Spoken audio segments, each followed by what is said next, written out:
Hello and welcome to Your In Good Company Summer Series. I'm Maddie Guest, and as always, I'm in some very good company with my co-host Sophie Dicker. Mads, it's fair to say that 2022 was a volatile year for markets, and we learnt a lot of investing lessons this year.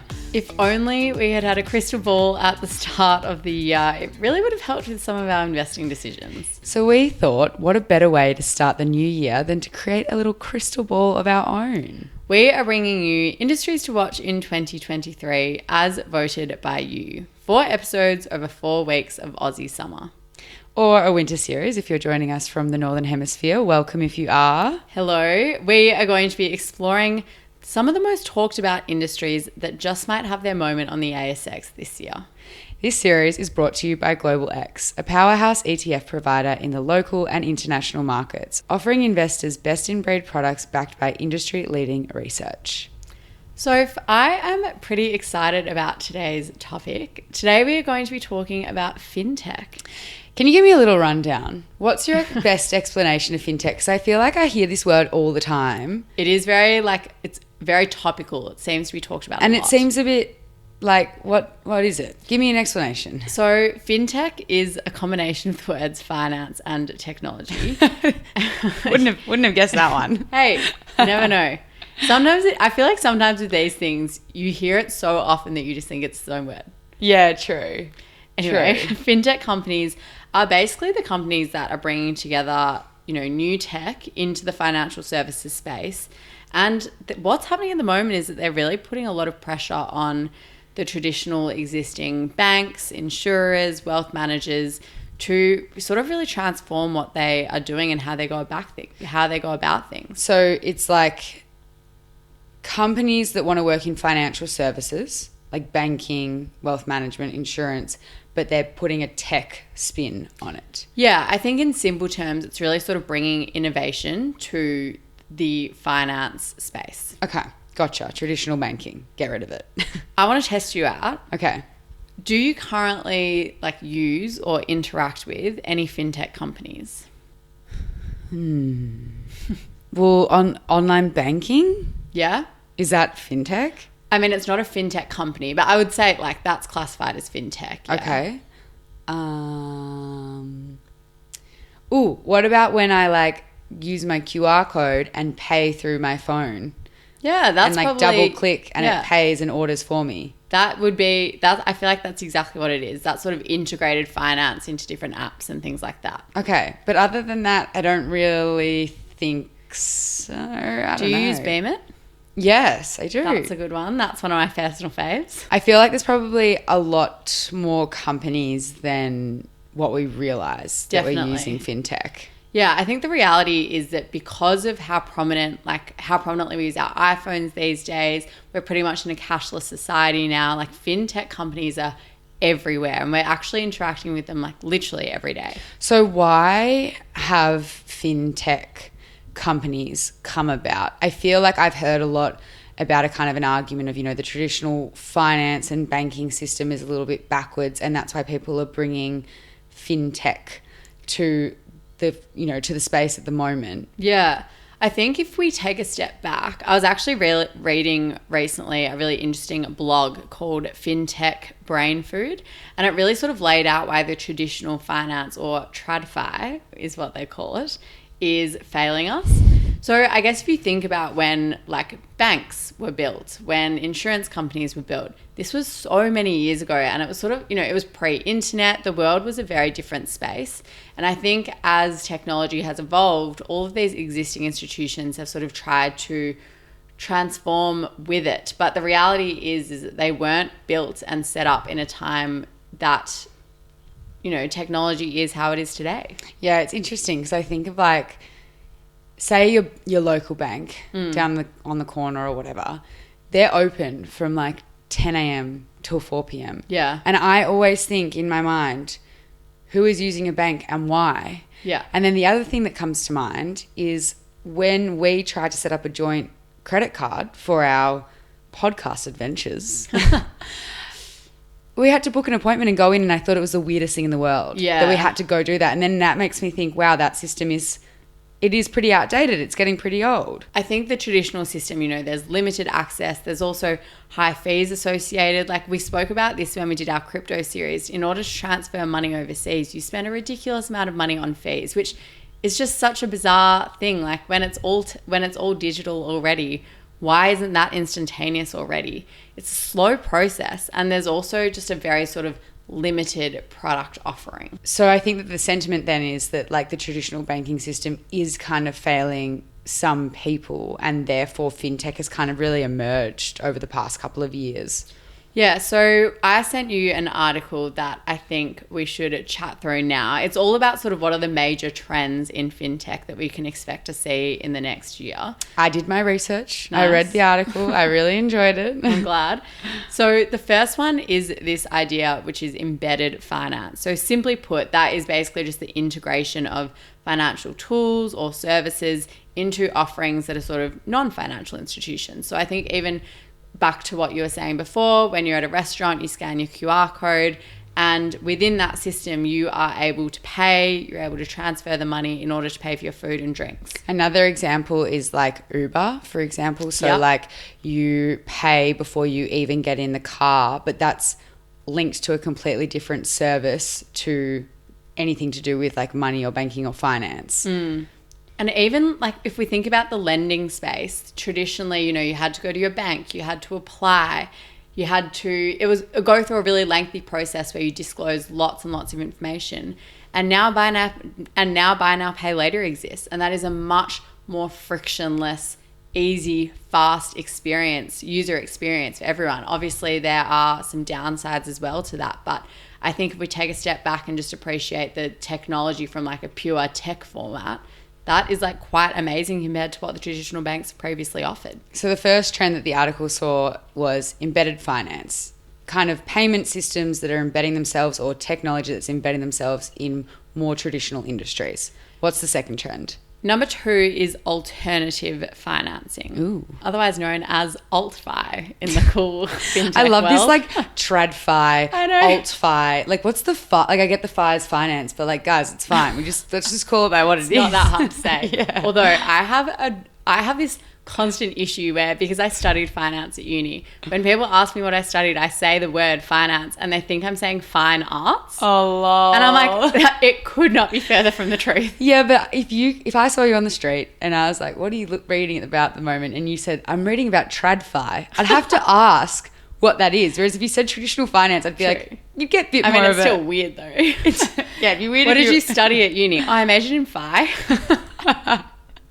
Okay, so alternative financing, what is it? It's essentially a form of financing, or I guess providing loans, raising capital, pooling money together by a means other than the traditional banking system. I feel like I've seen a lot of this when we were talking about like the startup space in a couple of episodes that we've done, where people can, you and me, for example, could get 10 friends together, put in $1,000 each and like invest in a business, which you wouldn't have been able to otherwise do because of access and lack of knowledge without the internet. Yeah, there are also websites where people can pitch their business ideas, and like you and I can go on and invest money in those businesses. Like I think it's quite cool because alt-fi is really like democratizing the space in many ways. It's sort of allowing people to access things that previously they never would have been able to do. I think linking this also to like the buy now, pay later space, there's also platforms that do like small business lending, but they're not actually the traditional banks.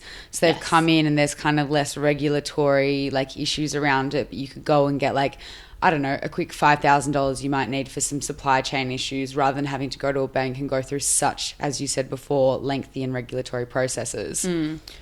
Number 3 is environmental, social and governance initiatives. Love a bit of ESG. Tell us about this one. What is it? So I think the really cool thing about the fintech space is that because it's not the traditional like brick and mortar and like needing lots of people and labor and electricity and whatever else, a lot of fintech companies can come through and kind of like change the game. So for example, there's this ESG fintech list, the ESG Fintech 100. You can look it up and see a list of 100 companies that are doing stuff in this space. One of them was called DeepKey, and they pretty much create like ESG strategies around like companies that finance buildings and houses and commercial real estate, and kind of taking out that layer of, you know, maybe environmental things that they don't need or require. Cool.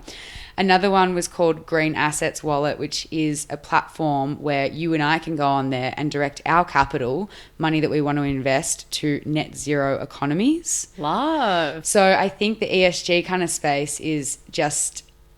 I think the ESG space in fintech's a huge emerging area, because there's all these cool startup ideas that are coming out and being like, well, how can we change the traditional industries that exist at the moment? Yeah.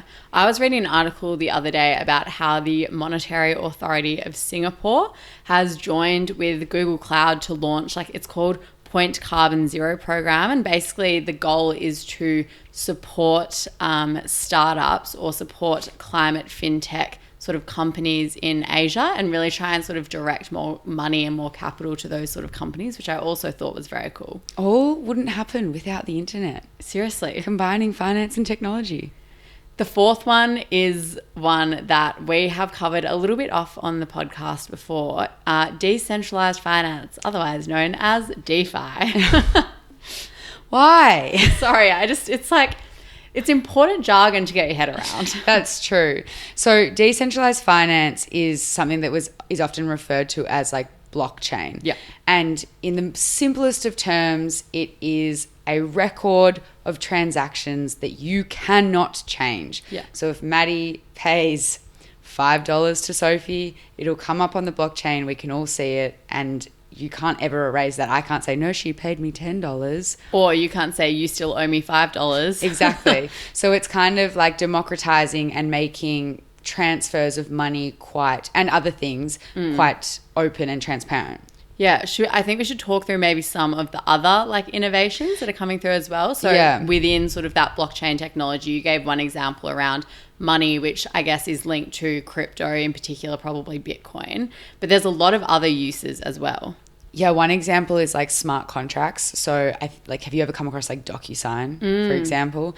Like smart contracts is a similar kind of technology behind it that like you can create a contract, get it signed, you know, between lawyers, between accountants, and I can see when you've opened it, when you've signed it, and you can't ever change like the date or the time or whatever that someone's viewed or signed. So you always know that it's like the number one truth or the source of truth. I like smart contracts because it's something that makes so much sense in like the practical sense of why it would be useful. Yeah. Another one that I was reading about the other day, don't quiz me too much on it because I think I'm still getting my head around it, but it's this idea of tokenization. And so the idea is that you can tokenize real estate, cars, and trade them in the same way that you tokenize, or that we trade, say, companies. So for example, like if I own 10 shares in Macquarie Group, I own whatever percentage of that is Macquarie. And I think the idea behind tokenization is that the same thing can happen with sort of private assets, cars, real estate, things like that. That's so interesting. So like you could buy 10% of a house and be like, that's mine. Well, it's just like a whole new way of thinking about assets, I guess, like things that you own. It's interesting because when we first started thinking about fintech as something to speak about, I was like, yeah, it's kind of around, but like don't really like know about it. But honestly, we already use a lot of it, and there's so much cool technology that's coming out of this space. Yeah, and I think it's the kind of stuff that is very directly going to improve our lives. But I've got to ask, with like an investing lens on, like what would be then some of like the main disadvantages of investing in fintech? I think probably the first one that comes to mind, and this is maybe from personal experience, is that some of these investments can be quite high risk. Like often these companies are in the startup space, they're still very new, or similar to what we talked about with robotics and AI a couple of weeks ago, you know, this is technology that is sort of rapidly changing and developing quite quickly. So I guess things that are developed today might have newer and better technology in 6 months' time. Yeah. So I think when you are investing in this space, you know, you want to make sure that you're really sort of aware of what you're buying and what the company is and how they're tracking, because I guess it could be very easy for other companies to develop new technology and sort of overtake. Yeah, and I think with that is like comes the volatility of it all. Yes. I think in the past, maybe the past year, we've seen a lot of fintech companies fail, and it's for the reason of they have to, number one, put a lot of money into investing in new technology themselves to build them up as a company. But number two, as you said, they might be a bit of a fad and they might go away. A great example is like buy now, pay later. That had its heyday, and then all of a sudden it had people talking about regulatory approvals and the fact that it's actually a debt-like item and that, you know, people shouldn't be using it. It had a lot of negative talk around it. And it's so easily turned from like the greatest investment to the worst investment. Yeah. Are you hurt by Zip? Yes. Yes. I think the other one that applies to that exact example is intense competition. Like there are so many different companies doing very similar things. You know, there were so many, there are. They're still around. There are so many different buy now, pay later companies sort of offering very similar products. Yeah. And I think that whilst this space is developing so rapidly, there is a lot of competition because you've got your big companies like your just traditional banks who are trying to sort of innovate and shift into this space, but the startups that are coming through, you know, they haven't been around for a long time. They don't have that history. Yeah. So I think whilst this sort of technology really comes about, there's a lot of like playing out to see how it goes in terms of who wins. Yeah, I think with that there's a lot of copycat. Like Yes. someone does something and someone replicates it, and to be honest, it's just whatever company gets adopted and people like. A really good example I would say with that is like I used to use Splitwise. It's a very, you know, people use it all the time, pretty simple concept. Beam It came along and all of a sudden it's got instant transfers, so of course I moved to Beam It. Definitely. I think all of this talk around, you know, which company or which technology is going to be the best, when I put an investing lens on that, really makes me think maybe, given I'm not an expert in this space and I probably don't have the time to invest in learning enough about it, ETFs is the way to go because it gives me exposure to that industry without having to pick one or two companies. So you and I love an ETF, and that's what we are investing in 2023 in the industries we are watching. One of Less them, risk. Less risk. We've both better been burnt. diversification. So there's an ETF in the fintech space which has an acronym, which unfortunately, Maddie, isn't your. It's got no phi in it. I know, so I I'm feel a bit bad. But it's FTech. So do you want to? We can call it Phi Tech if you want. All right, let's call it. No, we'll go with its real name. It's the FTech. This one is Global X's fintech and blockchain ETF, which seeks to invest in companies on the leading edge of the emerging finance technology sector, which seeks to invest in companies on the leading edge of the emerging finance and technology sector. What was really interesting about this one, when I look at ETFs, and we can get into some details, but a lot of it's obviously in the US because I know that like a lot of innovation does come out of the US, startups, etc. But the second biggest country was Sweden, which was cool because its main holding is a Swedish bank. Yeah. And then it got me thinking, when I speak to a lot of my friends in like the UK and stuff, they find that the banking system over there is a lot better. Yes. Like there's a lot of like, what's that one called? The pink one? Yeah, Monzo.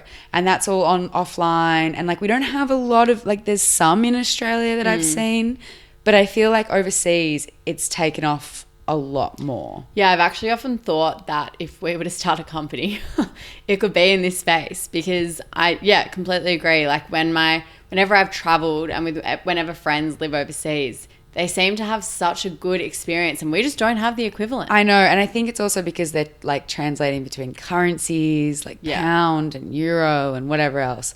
But this encompasses a lot of countries, but it's listed on the ASX. So we can still invest in our little cute hometown. Which we love. So I had a browse through the main holdings. One of them is Block, formerly known as Square. Jack Dorsey's the CEO, the Aussie guy who used to be the CEO of Twitter. God, I wonder like what his phone calls are like at the moment. Yeah, true. Fascinating. I mean, he got out. Interesting question. I wonder if Elon Musk would have acquired Twitter if Jack was still there because I feel like they're friends. Maybe we should send them a text and ask. Send them an email. Block is also well known for acquiring Afterpay last year, one of the biggest deals in Australian history. But I think the reason why this one is interesting, and I've spoken to a couple of my friends about this, is Block has this thing called Cash App. It currently exists in the US and the UK, and I believe it's launching in Australia soon. But basically, it's everything that you need in one app. So it allows you to quickly send and receive money. You can also purchase stocks and crypto. And the best one in my mind is you can also do your tax. That's really useful. Like a one-stop shop for all of your money. To do everything. Yeah, it makes so much sense. I actually just got, I'm no joke, got a text from my sister tonight. She got like this thing being like, how do I do my tax? And I was like, for starters, for starters, I have a podcast episode. But for secondly, like, it's so true. She was like, how do I collect all my pay slips? Blah, blah, blah. Like, that's really handy. I was going to say for starters, it was due a little while ago. Yeah, for starters, she's too screwed. Late. Another one I found in the ETF was one called Toast Inc.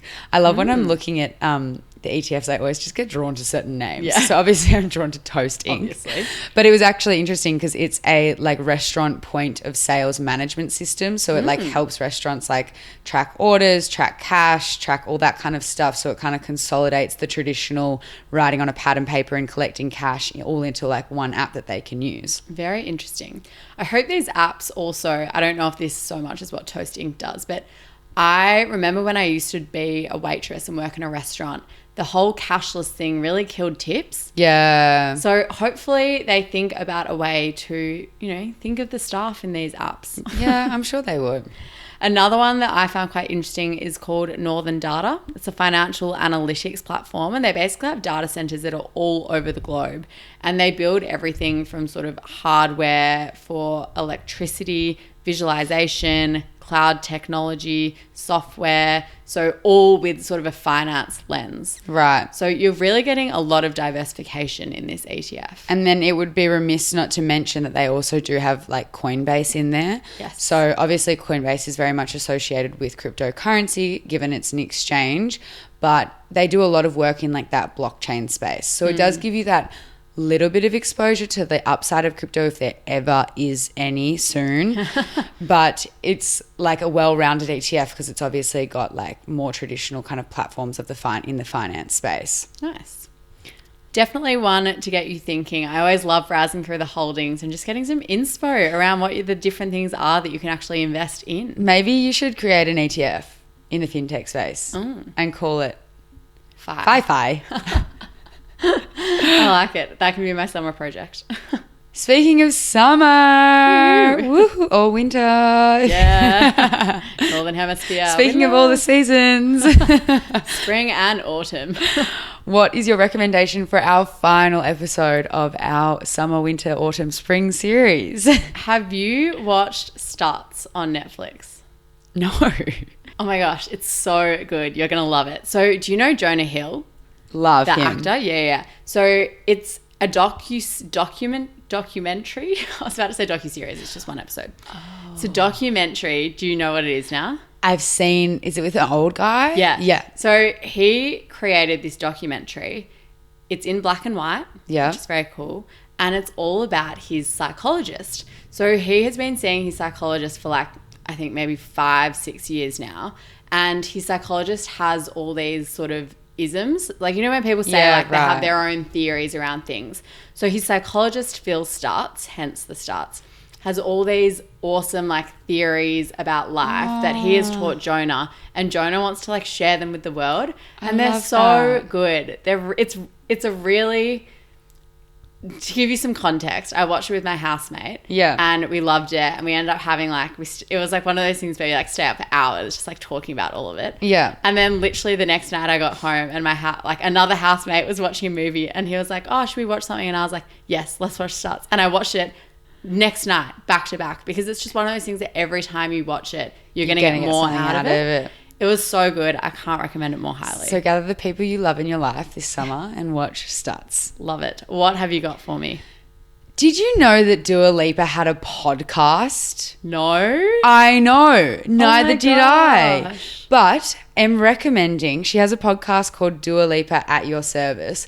At first I was going to be skeptical and I'm like, is it actually going to be her that's speaking or am I running into some trouble here? It was her. Cool. So the podcast episode I'm going to recommend is the one with Trevor Noah, who was the previous host of The Daily Show in the US. He has just recently resigned, I think. Interesting. But on the back of that recommendation. My second recommendation is Trevor Noah's book, Born a Crime, which is about his experience growing up in South Africa during the apartheid. Wow. So number one, read the book first. Yeah. Easy read, so interesting, like sad and hilarious at the same time, which I think is an incredible skill. And then listen to the podcast because they speak a little bit more about it. And then it's like freaking Dua Lipa. Good one. Ending the summer with a bang. I love it. Well done. Guys, thanks so much for listening this summer to our summer series. We hope you've enjoyed. And if you want to join us throughout the rest of the year, find us on Instagram at YIGC Podcast. Jump into our Facebook group and ask your questions, connect with other people via YIGC Investing Podcast discussion group. And it's the beginning of the year, so if you have friends, family, whoever wanting to set money goals, please share our podcast. Word of mouth is our best friend. Otherwise, thank you so much and you'll hear from us soon. Bye.